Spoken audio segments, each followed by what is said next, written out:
Back here working, you can see the energy, performance, total improvement, total enhancement for your program. Moving to the sparring elements.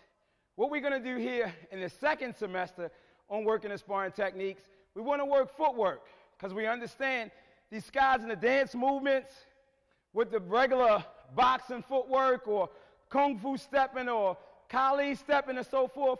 We put it all together. And when you fuse it with the dance, it's incredible. So here we go. We got Ibe, bow, step back fighting stance.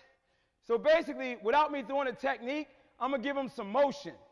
When I give him motion, he's going to do what we call a triangle step. I'm going to step forward, he's going to go 1, then he's going to go 2. Then I'm going to turn back here. I'm going to step, he's going to go 45, and then behind me. And then I turn back around. And then he goes again, and boom. There we go. So we step back. Came really famous on the tournament circuit from Mr. Nasty Anderson. Much love to Nasty Anderson out there. But what we got is a blitz position. What Mr. Marco is going to do, he's going to step back a little bit. All right? A lot of people, and that's bringing back that, you know, that art. He's going to turn that back foot around, just like the trigger from a gun. I'm going to put this hand up here. He got to get from there over here and back. Ready? Let's go. Oh! One more time. Go. Oh! And back. And one more. Go. Oh! And back. Moving to the next footwork drill.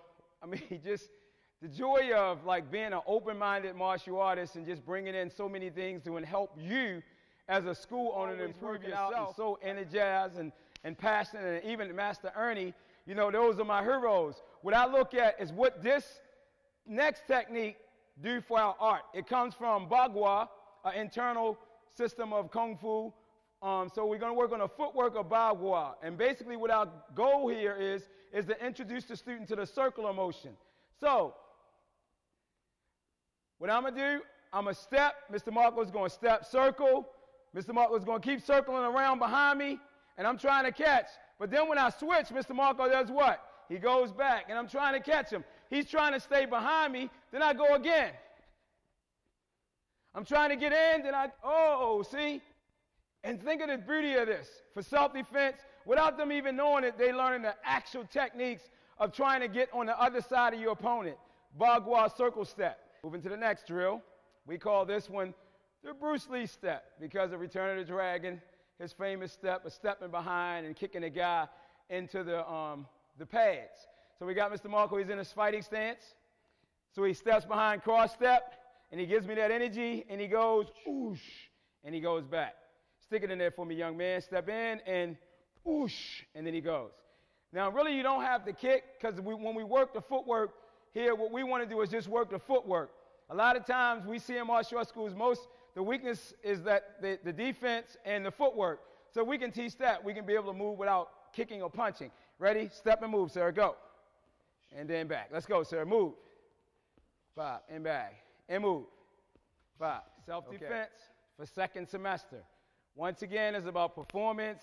It's about the reflexes and coordination of the self-defense elements, but at the same time, building up for that performance. That day when the students bring their family and friends in that comes to your school to see this performance, along with other things. Here it is, self-defense set. We bow. Nice and slow. Oitza! Oitza! Hasa! Hasa!